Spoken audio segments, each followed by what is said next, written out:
everybody should have a purpose statement. What are you doing, right? And we've really honed in on what we're building, why we're building it, but our purpose statement speaks to just that, and that is to make the process as extraordinary as the end result.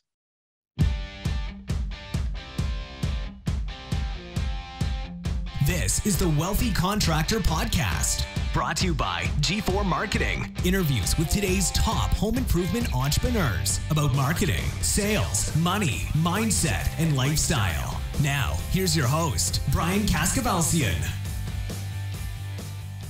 All right, everybody, welcome to another episode of the Wealthy Contractor Podcast. This is Brian Kaskavalciyan with G4 Marketing Group. And I am here with my longtime friend, Craig Leary, who we have been trying to get him on the podcast forever. We're going to make up for lost time. Welcome, Craig. Appreciate you being here. My pleasure. Thank you for finally having me. I've been asking for 3 years. Yeah, I know. Well, you finally earned your way in. No, I'm kidding. Wait till you. All right, you guys, you're gonna love Craig. He's like one of the smartest people I know in this industry. Craig, you tell everybody your story. The 2-minute version of your story, and then let's dig into some of what you're doing now. This episode, let's just say this episode will be for our kitchen and bath design build people. That doesn't mean if you do windows and roofing and siding, you're not going to get something out of what you hear from Craig. But Craig is now in the kitchen and bath business. So we're really going to be focused on that because it's a little bit different than what we normally discuss here. And so Craig, give everybody the 2-minute background on you. Sure, absolutely. So first of all, I'm not even the smartest person on this podcast, but thank you for the kind words. I will say that my journey has been unusual. I set out to be a lawyer. Dad wouldn't pay for me to go to law school because he hated lawyers, and something we all have in common. And so I thought, I'll show him. I'll become a high school phys ed teacher. I did that for a year. I hated it. Truthfully, I hated the children. Not very popular thing to say, but so I ended up taking a job. I started canvassing after 1 year of teaching, and 33 years later, I'm still in the industry. And along that way, I've had the pleasure of working in the wholesale end, where I learned a lot about the industry. But most of my time has been in the retail end, and I've worked for some of the best and brightest. I think the turning point in my career was I got a call from Dave Yoho to interview for a role on his team. And after 6 weeks of interviews, which will resonate with anyone that knows Dave, I got the job, went to work for him, and that just opened up a lot of doors. So in that journey, I worked for some of the smartest people I've met in this industry. I had been to work for Thompson Creek Window as the marketing VP of marketing, as he called it, sales and marketing. And I was the chief operating officer at West Shore Home, and ultimately decided, if I was going to work for somebody that was really challenging, it might as well be myself. Both great guys, and I learned a ton from them. So about a little over 3 years ago, I bought a small $500,000 a year, 30-year-old remodeling company, and it doesn't look much like it did the day we bought it. We've really scaled the business and built that business with the intent of coaching and consulting, which I've been doing, as you know, Brian, pretty consistently for about 13 years. So that's my story. I chose the kitchen and bath business because I was tired of 18-20% lead cost. And, I've discovered that I can have a lower lead cost, but you pay a price in many other areas. So yeah, the journey. So kitchen and bath, the custom side of it, which is what you're doing, is a very different business than the, quick turn replacement business that we mostly talk about here. But I think we leave some of the kitchen and bath people maybe behind. And so do you want to just talk about what are some of the differences between the business that you're currently in and the one that you come from, which is, the replacement side? Yeah, I mean, I thought naively that oh, there's a lot of similarities, and I'll just have a lower marketing cost and more repeat and referral business, and get to use the creative side that I have. And now what I know is it's a very similar business with some important distinctions. The biggest distinction, I would say, though, is that the processes necessary to be successful in the kitchen and bath space, whether you're design build or you're doing more pull and replace type work or somewhere in between, the processes are critical, because when we sell a window or siding or a roofing, we have somewhat limited selections. But when we sell a kitchen, we're literally ordering every part out of a catalog. And so the customer expectations are significantly different. The customer journey is significantly different. There's more subjectivity than we experience, for example, with a roofing sale or a window sale. And we need to really paint the proper expectation of what the customer is going to get. And so, yeah, the processes are critical. And ironically, the processes that are required to be successful are also the processes that would allow a business like this to scale, which, as you know, Brian, is my goal. I want to prove that we can build a scalable business in this space. Yeah. And unlike what you told everybody at Accelerate, I did say if anybody could do it, it would be you. And you're well on your way to doing it. I mean, do you mind sharing some numbers? Yeah, no problem. No problem. So when we bought this business, we knew we didn't want to be a $500,000 company. I knew that I wasn't going to they had 1.5 employees when we bought it. And I knew I wasn't going to take the place of the owner. And so we had actually took a unique route, and we said, okay, we're going to burn some cash, and we're going to build the business we want that does two things. It lets me surround myself with really good, bright people, and lets me, work on my consulting business. And I had a number that I said, okay, I can burn this much cash. I burned a lot more than that, unfortunately. A couple things happened you might have heard of, COVID being one of them. But at the end of the day, we ended up in a situation where we got the business we wanted, we're profitable, and we paid a price. No different if we had gone out. I'm actually out right now looking at an acquisition. It's actually turned out to be less expensive than if I were to acquire this business. And so we paid for that along the way. But where we're at right now is we're going to do about $6.5 million in installs and $7 million this year in sales. We're sitting on a profitable backlog, and that's an important distinction, of about 3.7 million. And we're not quite where we want to be. We're on our way to a 50% gross margin. Currently, we're operating at a 47% gross margin. Wow. And we just had a price increase that gets us to the 50%, but unfortunately, we won't see the benefit of that for about 6 months. Yeah. An interesting thing about the price increase, we had it on March 1st, and on March 8th, the sales team hit the monthly sales target. And so the price increase was non-consequential. So for people who wonder, can I survive a price increase? The answer is absolutely. The team didn't even bat an eye, and they hit their sales goal, 8 days into the month. Nice. Wow. So, you mentioned a couple of things. So you mentioned the team that you built because you did not want to run the company. So it might have been different in terms of burning cash. You say burning cash, but what you really did was you knew, okay, I need to invest a certain amount of money into building the right team and building the right processes and systems. Yeah, right? That's a much better way to articulate it. Yeah, I think so. I mean, for other people, maybe it would have been burning cash, but you had a plan going into it. So what are the mistakes? Let's talk about this. So what are the mistakes that you see being made in that part of the business, the kitchen bath kind of design build side of the business? What are the big mistakes that you see happening there? Yeah, so I would say the first mistake is to allow significant slippage and grippage in terms of your profit margins, right? So when you look at your gross margin, you really need to understand slippage and grippage. And, naively, we think grippage when we have a higher margin on a project than we anticipated. We think that's exciting. What we really need to realize is it just means we have an unpredictable sales model, right? So not paying attention to that, right? That's the metric that tells you, okay, yes, we have a repeatable and predictable sales business. Beyond that, I made this mistake. I didn't fully understand my unit economics. I thought I could be in a 40% margin business, and foolishly, I couldn't have been more wrong. My math was simple.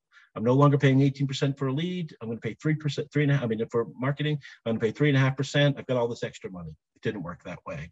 So really understanding your profit model and really understanding your break even as calculated by the strength of your backlog, as well as your overhead, to get you to a break even that includes your target net margin.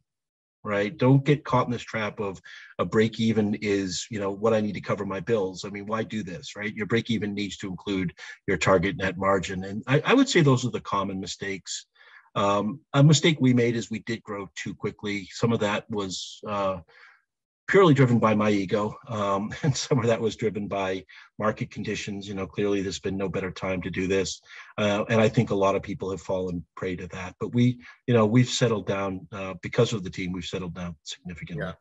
And it's interesting too, you're talking about 50% gross margin. Are you talking material labor, or do you include commissions in there as well? We do not, because it would be complex with our model, because we do pay a salary. Okay. And you want to make sure that you have 100% allocation for your cost of goods sold, and it's hard to allocate a salary. So we only put things above the line that we can allocate to a job. Why did you choose to do salary versus commission? Well, we did something unique that, frankly, I was convinced wasn't going to work. But we started off with a couple of really sales-minded salespeople and thought we could make them designers. Well, that didn't go so well. And then we said, we're going to do the opposite. And I was very reluctant to do this. We said, we're going to take some designers and we're going to teach them how to sell. And that has worked remarkably well, I would say. Yeah. I mean, actually. Yeah. And they're not closers, and that's a good thing. They are process oriented. And teaching them, to ask for the business was a little challenging. But we have 5 people. We don't have any risk on the team. And then we have a sales manager that oversees them. We don't have any risk on the team, and everybody's hitting their numbers every month. And they've really adapted well to it. Let's pause here for a quick break. In today's world, getting a 5-star review on Google from every single one of your customers is critical. This is something that G4 Marketing Group helps hundreds of home improvement and home services companies with every day. So we put together a free 5-star customer experience checklist to help you ensure every one of your customers are getting an experience that will turn them into raving fans. You can get your copy of the customer experience checklist today. Just go to g4marketing.com/CEX. The checklist will walk you through 30 points in your customer journey that you can improve today. That way, you'll be able to turn today's customers into tomorrow's leads, sales, and profits. Just go to g4marketing.com/CEX. That's GFOUR marketing.com/CEX to get your copy of the checklist today. Then, when you're ready to automate your relationship marketing so that your customers grow your business for you, just give G4 Marketing a call at 305-856-8788, and we'll give you a free demo to show you how your future business profits are hiding in today's customers. Now let's get back to the episode. Nice. So I want to talk about the consulting side of the business in a few minutes, but sticking with this, so you've mentioned the importance of the team that you've built. We were talking a little bit about your that core group that you've got, the process building people. Do you want to talk a little bit about that? Because I'm fascinated by that, because I mean, correct me if I'm wrong. I came up in that business. I was introduced to the home improvement business in college, and I sold high-end kitchens and bathrooms. I'm a 21-year-old kid that didn't know crap about anything. My friend's company, his parents owned a kitchen and bath showroom. They had a construction company. They opened the showroom, and I became a designer slash 100% commission salesperson for them. I didn't know anything, but I started designing kitchens and bathrooms. And what would happen is we would start the job and they loved us. I mean, that first day, they were so excited. They loved us. We demoed, we cleaned up, and it was all downhill from there. And so I think that that's part of the problem with that business, is that the jobs take so long.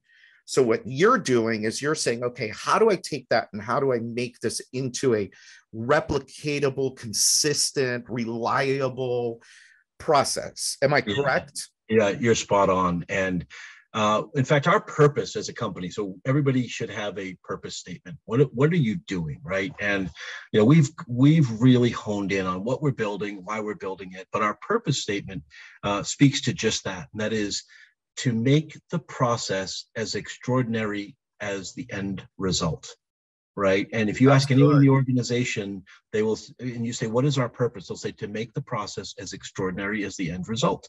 Because we discovered that we were building some really beautiful projects. And at the end of the day, we couldn't understand, why are these customers not singing our praises? Yeah. And well, it's because we made their life hell from what you described, day one, when they're super excited and so we built out a sort of a unique thing. In fact, I was talking to a G4 customer that I work with, who is phenomenal. He's just a bright guy. And he said, how do you afford to have a business systems group in your company? And my response was, how do you afford not to? Not to, yeah. Yeah. And the reality is we have three people on that team. And I'm going to name their names: Alex Carpenter, Brent and Terrell. Alex is in charge, and then Brent and Terrell, work for Alex. And they're all like 12 years old, and they're super smart. And they have really allowed us to build a process that sets the right expectation for the customer and lives up to that expectation. But furthermore, has really prevented us from having problems happen more than once or twice, right? Because they're adept at understanding the problem, root causing the problem, and creating solutions. They're also, even though they're young kids, I mean, I shouldn't call them kids, it sounds like a pejorative, but everyone's a kid compared to me these days. And they're very adept at driving behavioral change, right? And so I don't worry about implementation. So when we implement a change, right, we create an SOP for it, we create all the tools, we create a process flow map, everything lives in the process flow map, and then we execute, and then they automatically go into what we call sustainment phase, where they have a systematic way of checking on the execution. Because how many times in your business do you execute on something and then you assume it's happening? But as we know, behavioral change is really challenging. Yep. And then you're like, what the hell happened there? Like, I thought we agreed. And this group has just really masterfully done that. And they also support the different departments. Terrell supports sales and marketing as a data analyst, and does some admin functions. So they're not strictly on business systems. And Brent does the same for operations. And they also help with my consulting clients, which is really exciting. Yeah. Hold on, I'm writing something down. I got two thoughts at once, so I learned I better write it down, otherwise I'm going to forget. So on the process side, so I know you do a lot within the CRM. We talked a little bit, you and I talked about that last week, but how much is it the technology? How much is it the people? Does that make sense? It makes total sense. And when you ask the question about what we as an industry do wrong out of the gate, I would say this is true of exterior remodelers as well as interior remodelers. I rarely come across a company that has effectively implemented their CRM, and most people do it hastily. So the reality is, you can have the best CRM in the world, but if you can't execute on three things, which obviously require the right people, you're never going to effectively implement it. So the three things are mapping out your current processes, mapping out your future state processes to make sure you're getting the right data that you need to manage the business, and then doing a gap analysis on your current CRM or whatever CRM you're vetting to make sure that you can live with what the capabilities are. As an example, I am a huge fan of Market Sharp. I have been a supporter of theirs for years. I love their product. For my particular business, the one thing I couldn't get my hands around, though, was I couldn't capture time in a stage. And that's so critical to the flow of our business that I ended up, having to migrate to a different system. So the direct answer to your question is the reason that they're under implemented typically CRMs is because you don't take the time or have the right people necessary to execute and fully leverage the system. And what you just said was a little complicated in terms of doing it the right way, right? I don't even know if it's true. I just repeated something someone on my team said. No, it is. I think it is true. It's like there's a lot you got to think through. Because look, the computer is only as good as what we put into it. Yeah. And so how do you determine what you are putting into it? How do you determine what those stages are? How do you determine if you're successful within those stages, especially with what you do? I mean, look, I love the replacement business because it's boom, it's quick. 1 day, 2 days, in, out, collect your money and move on to the next. Your business, you're there for what? 30, 50, 60, 80 days? Yeah. We're doing $175,000 basement now. We're going to finish it on time. But it's a 4.5 month project, I do think is the accountability on what you just described is really on us, the business owners, because we're instant gratification people typically, and we want something off the shelf that's going to serve our business.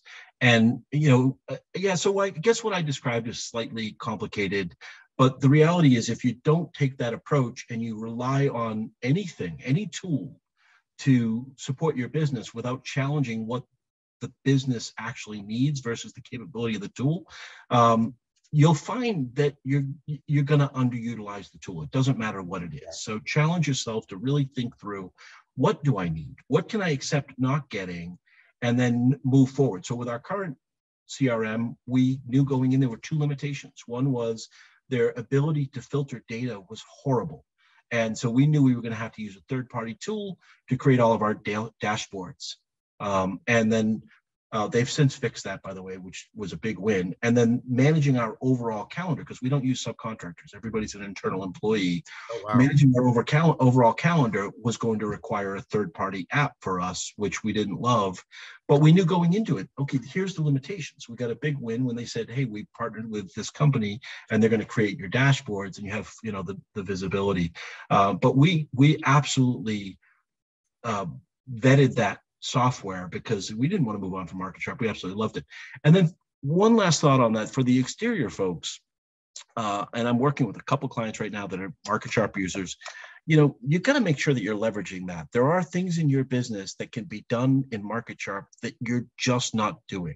And I love Trello, for example, but when I see people who have Market Sharp managing production through Trello, you're under leveraging the system, and there's a way around that. There's a way to fix that.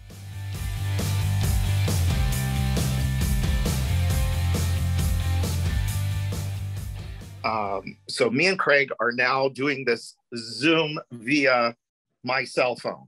So we were talking about the business being complicated. Here, I'm going to get comfortable now. The business being complicated. But that separates the really successful from the not successful. Yeah. And so this is part of the reason why we say all the time, as an owner, you can't be working in your business. You got to be working on your business. And so what does that mean? So tell us about, so it's really interesting. So you started this business but you said, I'm not going to be working in the business. Yeah, absolutely. Because I have, I've got a consulting business. Yeah. And so talk a little bit about that, because that's weird for most people, because they're so stuck inside of their businesses. It's like the number one thing. If you really want to be successful, you got to get yourself out, and so you can work on the business. Yeah. Before I respond to that, let's not lose the fact that it's really ironic that you're having technical difficulties when we're talking about under-leveraged software and, and so, so I went into this, at my age, with the experiences I had, and I thought long and hard about what really excites me. And what excites me is working with people and watching them grow. And so I did set out deliberately to run my business on, I started off about 20 hours a week, and then 15, and now 10. And I couldn't do that alone. I mean, I leveraged the resources of Certified Contractors Network, who I know you're partnered with. Some of the key things we built into our business has been from that. But that's an example of me working on the business, right? How many times have people on the call left, Accelerate or some other event and said, I'm going to implement that. And then next thing you know, you're out running a lead or you're on a roof, right? And so I was very deliberate about the fact that I was going to focus on two things. The people, I don't worry about the customers. I have not had a customer issue that I had to get involved in about 18 months.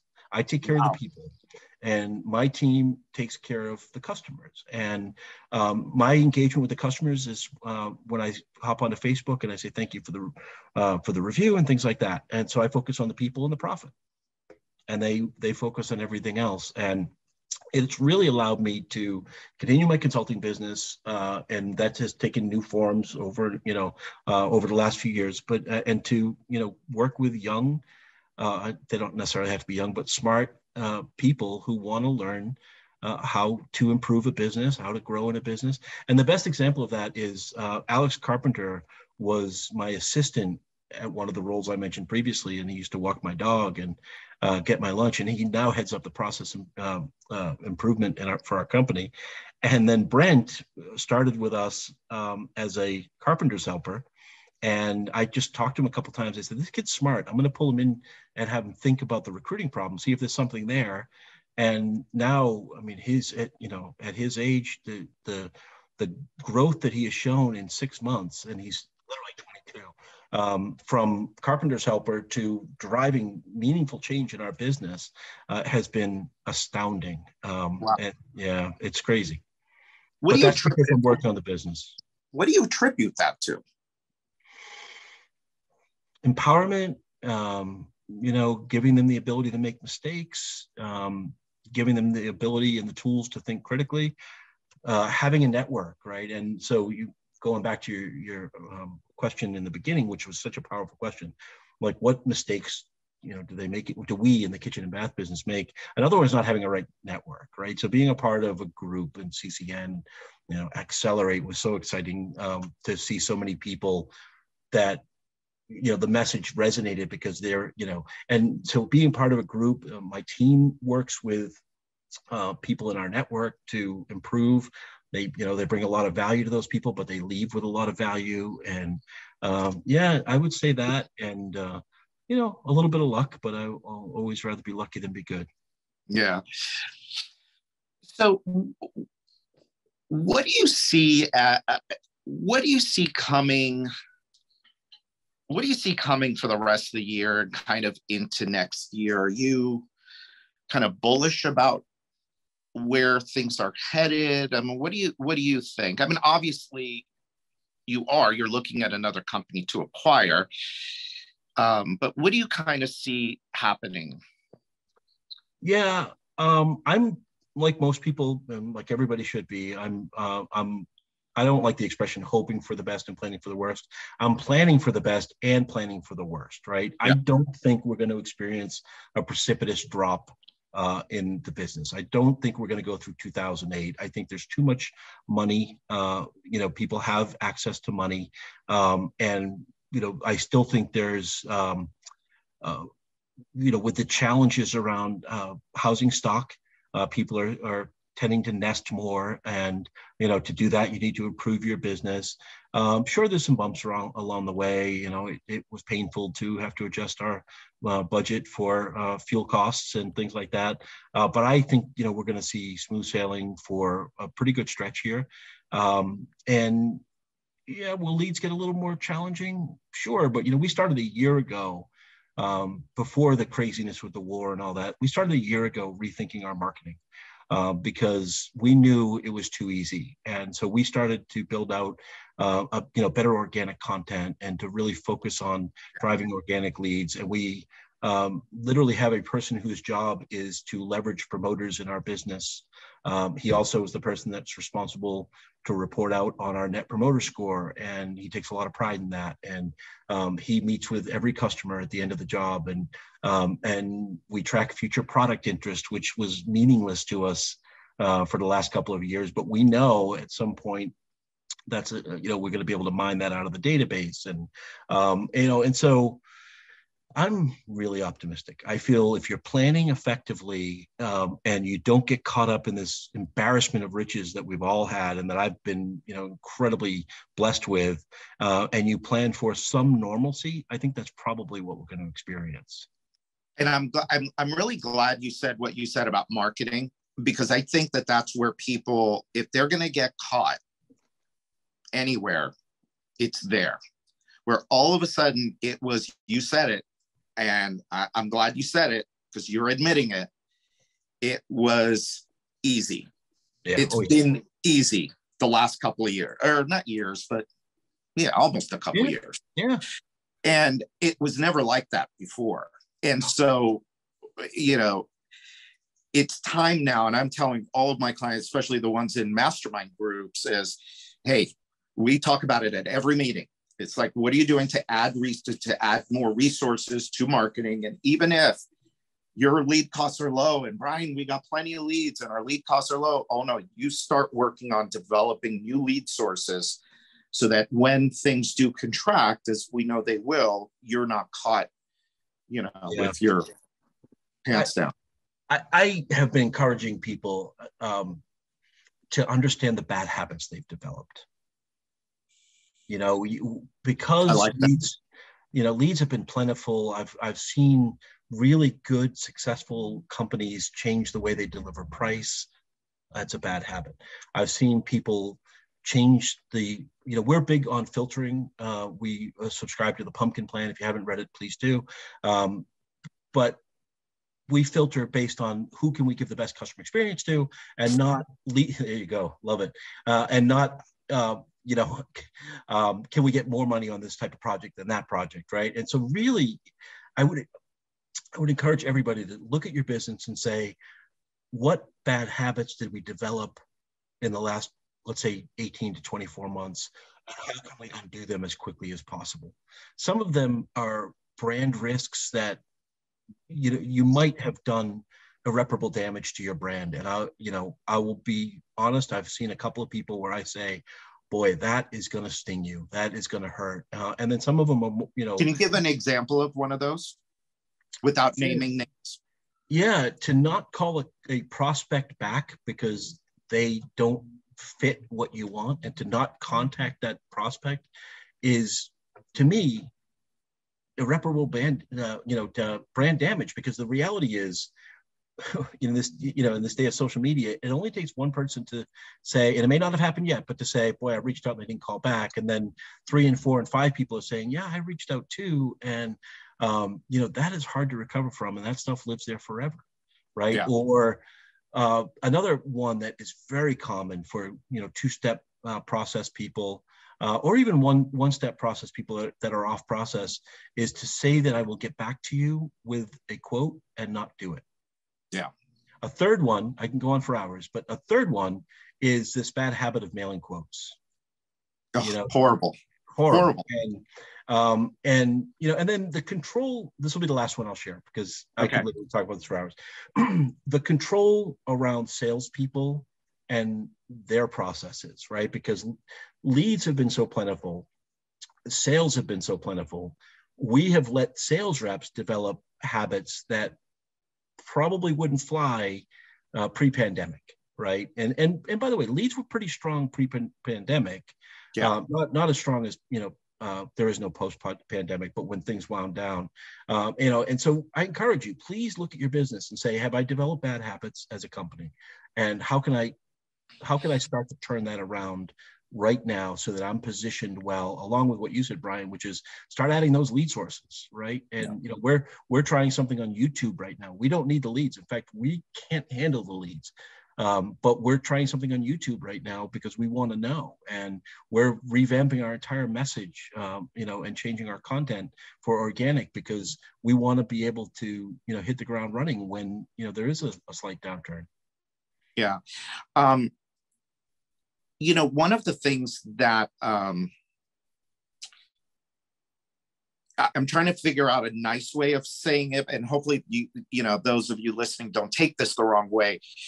But one of the things that is required for you to seek out bad habits that have been developed or have been existent in your business all along, it requires some emotional maturity, and it requires you taking your ego out of the way. And I think that you're absolutely right in that you've got to go and look and see what are these bad habits that we've developed, and how do we start today, not a month from now, not 6 months from now, but how do we start to really develop those into better habits? Not perfect, but how do we take it from a bad habit to improvement? I'll share an example of what we did in our organization. TQM, for all the CCN peeps out there, they know what that is. Total quality management meetings are an integral part of our business. And about 18 months ago, we said, okay, we need a voice of the customer in here, right? And so we have a dedicated voice of the customer that talks about and questions in the meeting. So we talk about the Jones job finished last week. Here was our projected cost. Here was our actual cost. Here was our slippage or grippage. Here's what we made. Great job to the sales rep. But then this person comes on and says to the design consultant, how was the customer experience? And then they say to the project manager, how was the customer experience from your viewpoint? And then they share, we got a 5-star review. We had a 90 on the Net Promoter Score. And here's the pros and cons from my meeting with them. They loved the installer. They loved, the production manager. They thought the communication could have been better. That one kills me. But now I know, right? Yeah. And so having that voice of the customer in your critical meetings, for us at least, has really helped us fix some of these habits, right? Because it's very easy to become, in my case, home pro centric. And so, I would encourage people to think about that. It's funny that you say that, voice of the customer. When I interviewed Brian Gottlieb from Tundraland, all of their meetings, it's just like what you're talking about. There's a chair. In their case, it's an empty chair. That is their customer. And everything that they do and everything they talk about, they look at that chair and they say, okay, that's the voice, that's your voice of the customer. And I think, we forget about that. Yeah. I think there's times where we forget, we get so like you said, home pro centric, G4 centric, Brian's roofing, Brian's window, whatever centric. Yeah. And we forget that the most important person in this is the person that's giving us the money. Yeah, absolutely. That is the most Brian Gottlebian, I think I just made up a new word, thing ever. And that's a great example of the power of a network. Brian right? Gottlebian. When I can listen to Brian, share, so many things about our culture. Quite frankly, were just things I stole from listening to Brian Gottlieb. I don't get a lot of time with him, but a couple of years ago, I was in a cigar shop in Las Vegas, and I bumped into him, shockingly. Oh, no way. Yeah, and I could have just listened to him. Some of the things he said to me, this is when I was at Thompson Creek at that time. Some of the things he said to me resonated so much that when I started my business some years later, I actually, remembered them and executed on them, particularly around culture, right? Because he is just the he's the king of culture. Yeah, absolutely. Yeah, well, awesome. Well, Craig, this has been great. this is going to be the first of many. Craig is going to be back because there's a whole bunch of stuff we didn't even get to. But I think that we've given you guys enough to think about. I mean, the whole bad habit thing is great. The marketing, thinking about the future, looking at your CR. I mean, we covered a lot of ground here. So Craig, I want to thank you for being here. Finally, we made it work, even through all of the technical issues. Those watching this if you're watching this on YouTube, you'll see.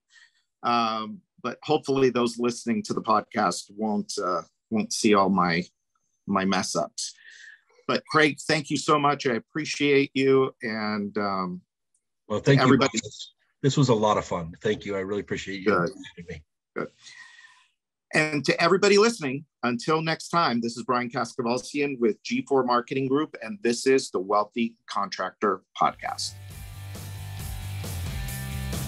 Thanks for listening to today's episode of the Wealthy Contractor Podcast. Let me ask you, did it help you look at your business in a different way? Did it spark an idea or ideas that you hadn't thought of before? Do you have a list of action items that you can take and implement into your business or your life today? I really hope so. If it did, I'd like to ask you a favor. Would you leave a 5-star review of the podcast? By doing so, you'll help other contractors find the podcast more easily so that we can help them achieve more success, wealth, and freedom. And before you go, make sure you subscribe to the Wealthy Contractor Podcast so you get access to the latest episodes as soon as they're available. We're always striving to provide you with great content so you don't want to miss what's coming up. In fact, if you haven't already, make sure you go to thewealthycontractor.com and get your free copy of my latest book, The 7 Secrets to Becoming a Wealthy Contractor. Just pay shipping and handling, and I'll take care of the cost of the book. And finally, a big thanks to G4 Marketing for sponsoring the Wealthy Contractor Podcast. For over 12 years now, G4 Marketing has been the secret back office relationship marketing team for hundreds of home improvement and home service businesses just like yours. You get the customer, and our proven system turns that customer into 5-star reviews and profitable repeat and referral business. If your home improvement or home services company completes at least 10 jobs per month, they have a solution that will work for you. To find out more, sign up for your free, no obligation, 10-minute discovery call at www.g4marketing.com/strategy. That's GFOUR marketing.com/strategy. Set your discovery call up today, and they'll help you set your business up for long-term profits and success. So until next time, this is Brian Kaskavalsian.